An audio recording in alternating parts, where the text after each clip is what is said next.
You will hear a conversation between a customer and an employee at a laptop repair center.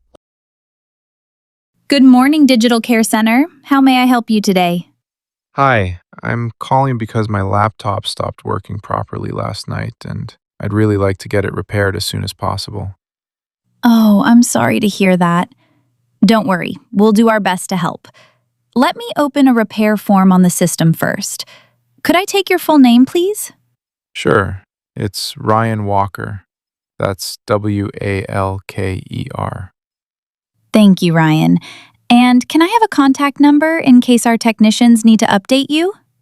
Yes, it's 0785 41236. Oh, sorry, I gave you the wrong last digit. The correct number is 0785 41263. No problem at all. So that's 0785 41263. Yes, that's right. Great. And what's your home address? I live at 42 Benson Street. Benson Street. That's spelled Benson, correct? Yes, exactly. Perfect. Now, what model of laptop do you have? It's a Silvertech Airbook 14. Ah, yes. We repair quite a few of those, actually. And how old is it? About a year old. I mainly use it for university assignments. I see.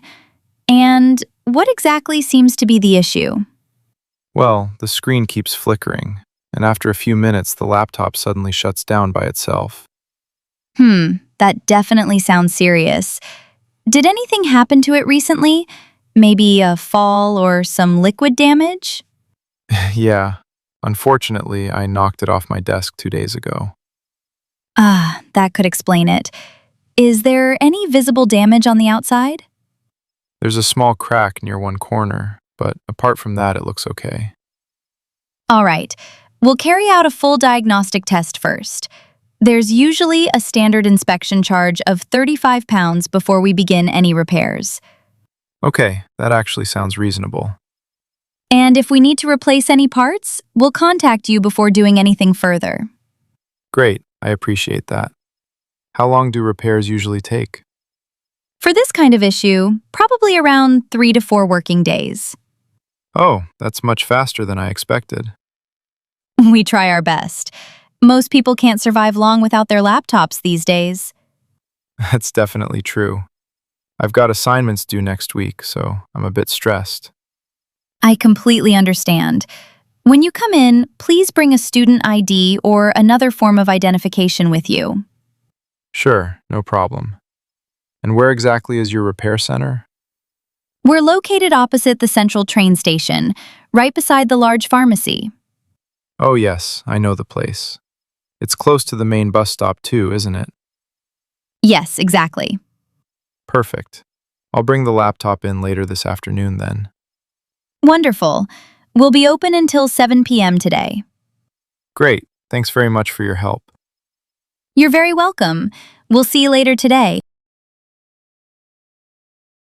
Part 2.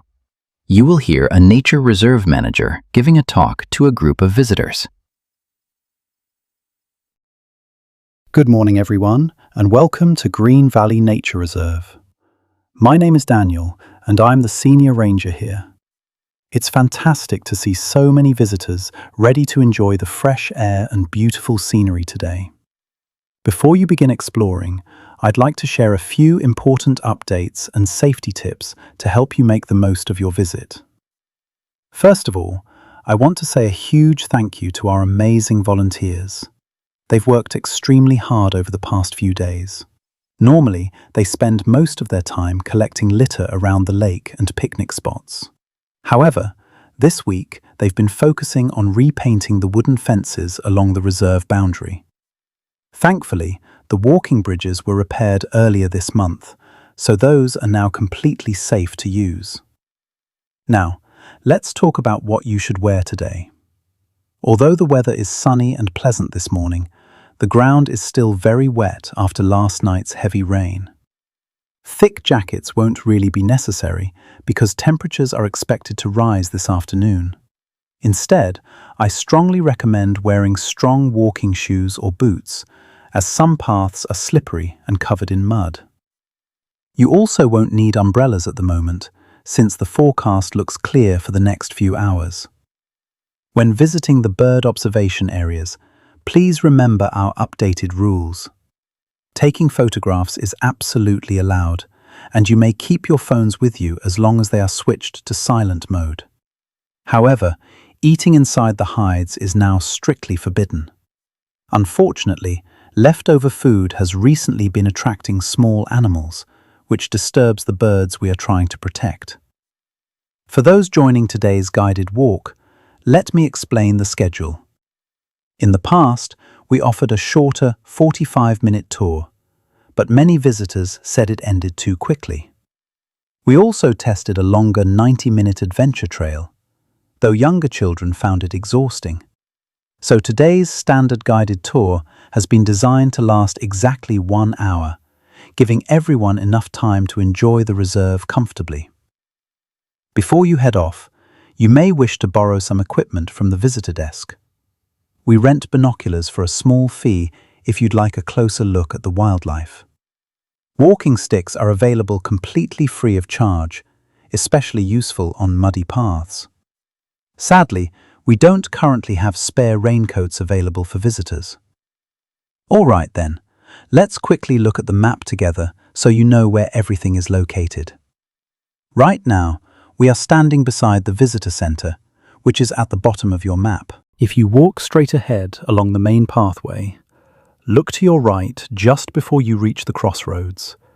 You'll notice a large grassy space with several wooden benches and tables.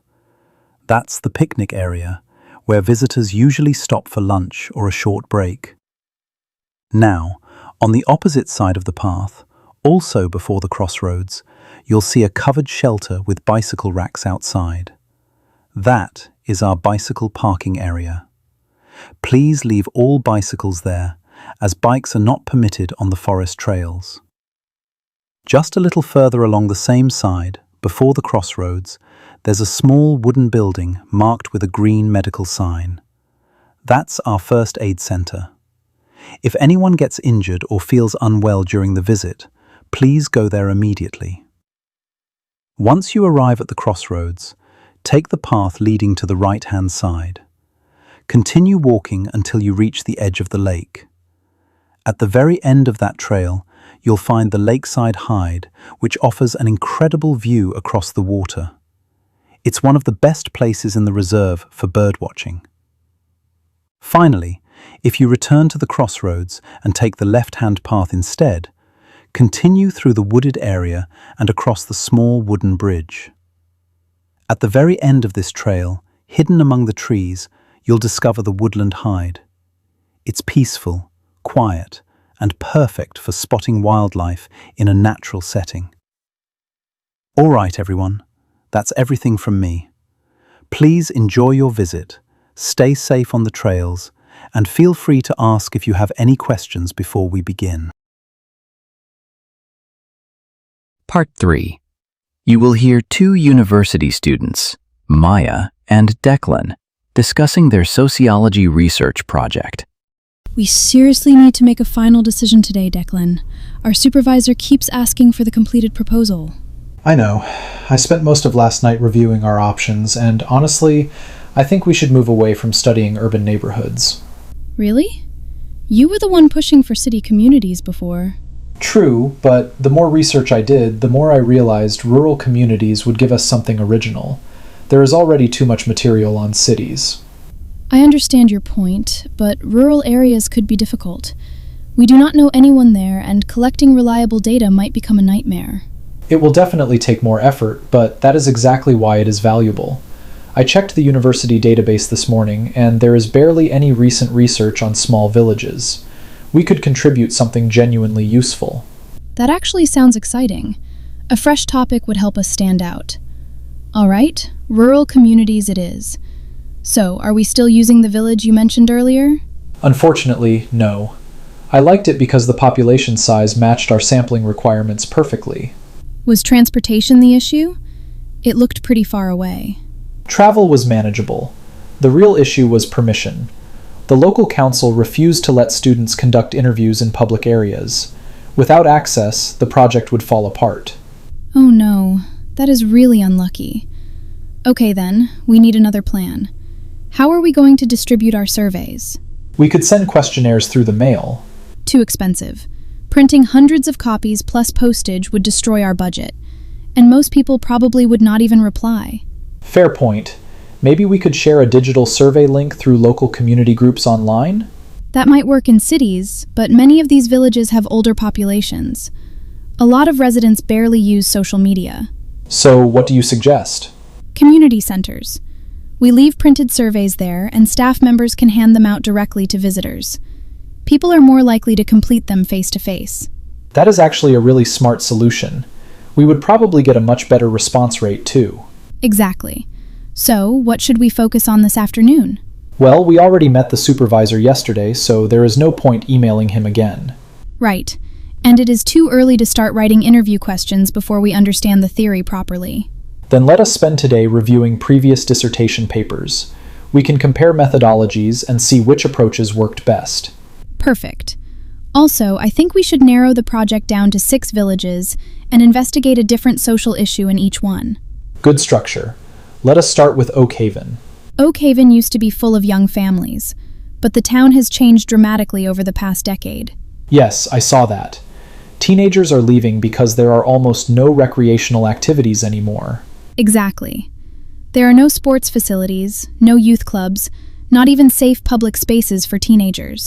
Then our focus there should be youth disengagement and the lack of community activities. Agreed. Next is Maplecroft. That is the village where the railway line closed, right? Yes. Since the station shut down last year, residents have become heavily dependent on buses. And the buses are unreliable from what I heard. Very unreliable. Some people cannot even get to work on time anymore. Then transportation and isolation should be our case study there.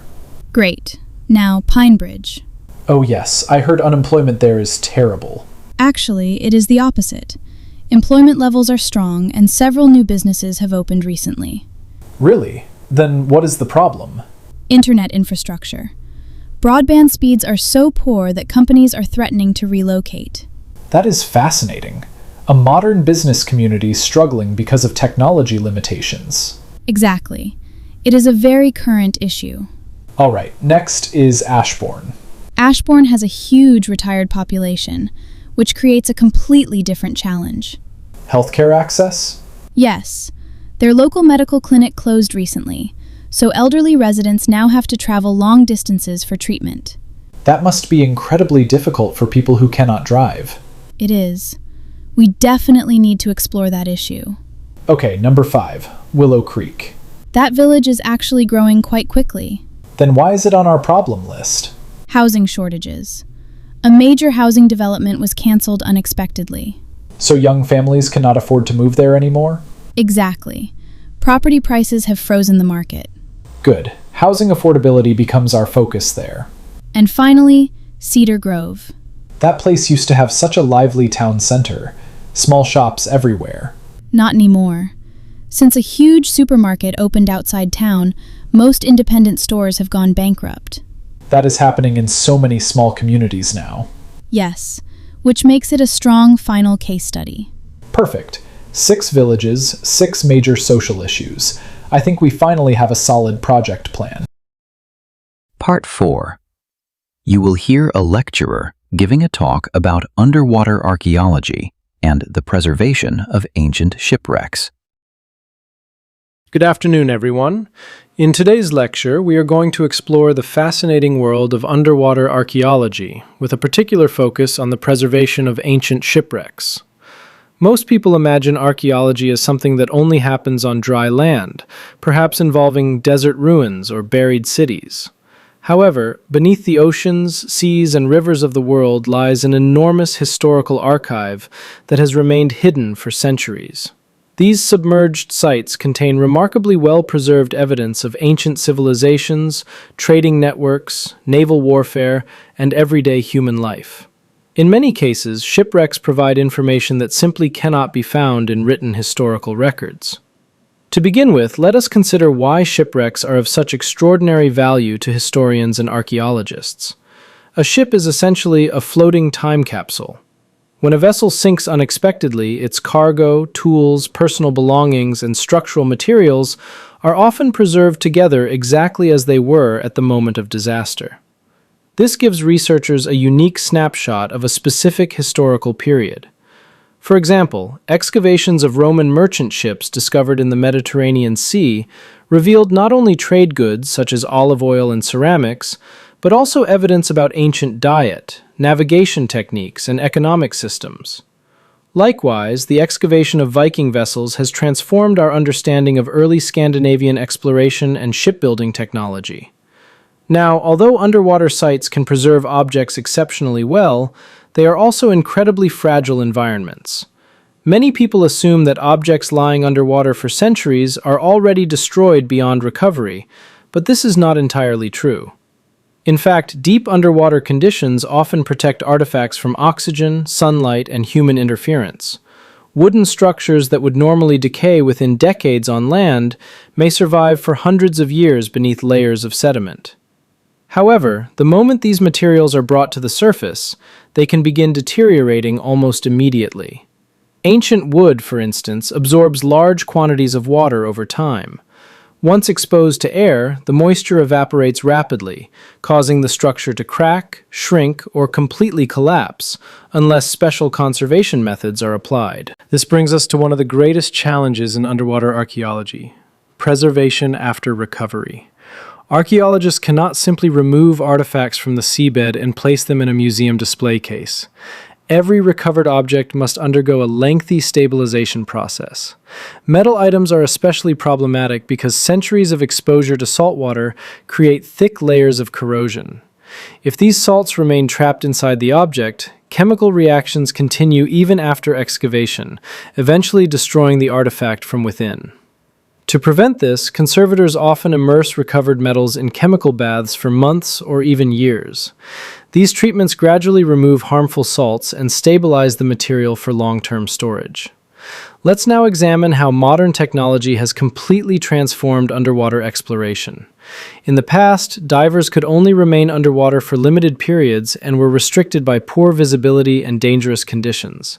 Today, researchers rely heavily on remotely operated vehicles, commonly known as ROVs.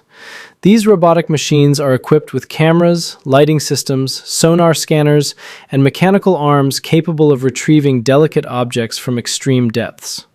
Some advanced exploration vehicles can descend several thousand meters below sea level, reaching shipwrecks that would be physically impossible for human divers to access safely. In addition to robotic systems, sonar imaging has become one of the most important tools in marine archaeology. Sonar works by emitting sound waves and measuring how they bounce back from underwater objects. Through this process, researchers can create detailed digital maps of the ocean floor. These scans often reveal hidden shipwrecks buried beneath sand or sediment. Interestingly, some discoveries are made entirely by accident. Commercial fishing vessels and oil exploration companies occasionally identify unusual sonar patterns that later turn out to be historically significant wrecks. Cooperation between private industries and archaeological institutions has therefore become increasingly important. However, technological progress has also created new ethical concerns. One major issue involves treasure hunting and commercial salvage operations. Certain private companies search for shipwrecks not because of their historical value, but because they hope to recover gold, silver, or other expensive cargo. While these operations can generate enormous profits, archaeologists strongly criticize them for prioritizing financial gain over scientific preservation. When artifacts are removed carelessly, valuable historical context is permanently lost. A single coin may be worth money to a collector, but its exact position within a wreck site may reveal critical information about trade routes, social hierarchy, or shipboard organization. Another growing threat to underwater heritage is environmental change. Climate change is affecting marine ecosystems across the globe, and submerged archaeological sites are not immune to these effects. Rising ocean temperatures encourage the spread of microorganisms and marine species that consume wooden wrecks at accelerated rates. Furthermore, stronger storms and changing ocean currents can expose buried wrecks that were previously protected beneath sediment layers. Once exposed, these sites become far more vulnerable to erosion, looting, and structural collapse. Coastal development projects, including port expansions and underwater construction, also pose serious risks to undiscovered archaeological remains. Moving on, let us discuss the legal framework surrounding ownership of underwater cultural heritage. International law in this area is extremely complicated. Many shipwrecks lie in international waters, far from the territory of any single nation. Questions frequently arise regarding who legally owns a wreck and its contents. Is it the country where the ship originally sailed from? The nation whose waters contain the wreck? Or perhaps the descendants of the original owners? These disputes can become highly controversial, especially when valuable cargo or culturally significant artifacts are involved. To address these issues, organizations such as UNESCO have introduced conventions aimed at protecting underwater cultural heritage from exploitation. These agreements encourage countries to cooperate in preserving shipwrecks for scientific and educational purposes rather than commercial profit. Nevertheless, enforcement remains difficult because many underwater sites are located in remote regions where monitoring activities are limited. Illegal artifact trafficking continues to be a major international problem. Finally, I would like to conclude by emphasizing why underwater archaeology matters far beyond academic research. Shipwrecks connect us directly to the human stories of the past. They reveal evidence of exploration, migration, warfare, trade, and survival. Every recovered object, whether it is a navigational instrument, a cooking pot, or a sailor's personal diary, contributes another piece to our understanding of human civilization. Yet these underwater archives are disappearing rapidly due to environmental damage, industrial activity, and human greed. Preserving them requires international cooperation, scientific responsibility, and long-term investment in conservation technologies. In next week's lecture, we will examine several famous shipwreck excavations in greater detail, including the recovery of medieval trading vessels and early colonial exploration ships. Until then, I encourage you to review the reading materials uploaded to the university portal and think carefully about the ethical balance between exploration and preservation.